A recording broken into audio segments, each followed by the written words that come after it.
So, it's magic? Alex asked. I like to think that every photograph is magical. But no, honey, photography is not magic. It's art rooted in science. Rebecca recognized Alex's knitted brow. She wouldn't let correctness ruin a nearly perfect day. But we can call it anything we want. How about we rename my dark room the Magic Room? Alex clapped her hands and squirmed in her mother's arms. Magic Room. Let's go make magic, Mommy. Without question, Rebecca's prized Leica needed to end up in Alex's hands. She made a mental note to add that provision to her will and hoped William would see to it. If not him, surely her dear Abby would. Besides not living long enough to see her children grow up, Rebecca had one other regret about dying young. Abigail Spencer. She'd told Abby only a year ago that her affection had grown into attraction during their 6-year friendship and then into romantic love. Her regret now was based not on disappointment that Abby hadn't returned her feelings, but on the sad reality that Abby had reciprocated them tenfold. The year of clarity that came next, through a handful of clandestine encounters in an era when lesbianism was socially unacceptable, wasn't nearly enough time for Rebecca to discover her true self fully. She hoped that after she was gone, Abby would live long enough to see a time when women like them could live an authentic life without fear. The kind of life Rebecca wished she could have experienced in her final year. Chapter 1. New Haven, Connecticut, Spring 1994. Alexandra Castle's destiny was written the day she was born.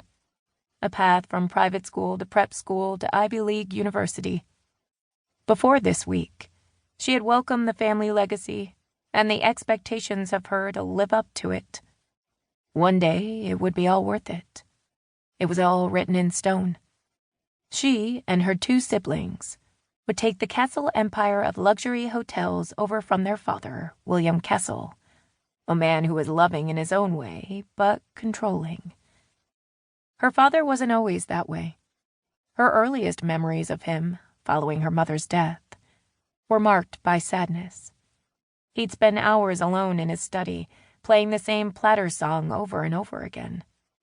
But when he'd come out, he'd hug and kiss her goodnight. When she was 15, he changed. She thought perhaps his Parkinson's diagnosis then and the prospect of facing a lifelong debilitating disease was the cause.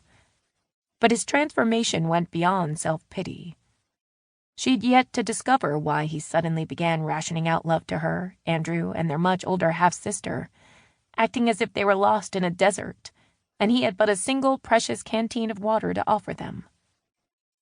As his disease progressed, meeting his standards had become the only way to earn his approval. This was easier said than done.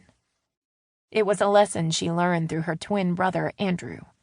His risk-taking, corner-cutting personality flew in the face of everything their father expected of them. Andrew would blow it off as if he didn't care, but as his twin, she knew better and felt it was her job to give him the love their father wouldn't. Protecting her brother had become second nature.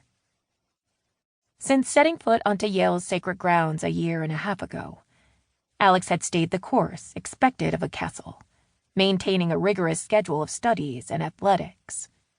Equally gifted academically, she and her brother had seesawed for the top 2 grades in each class they had in common. The only edge she had over Andrew when it came to earning their father's hard-earned approval was running track. She was faster in comparison to her female contemporaries than he was to his male ones. All of that didn't matter as much as it once did, though. Not after she fell prey to an unexpected, yet welcomed, temptation.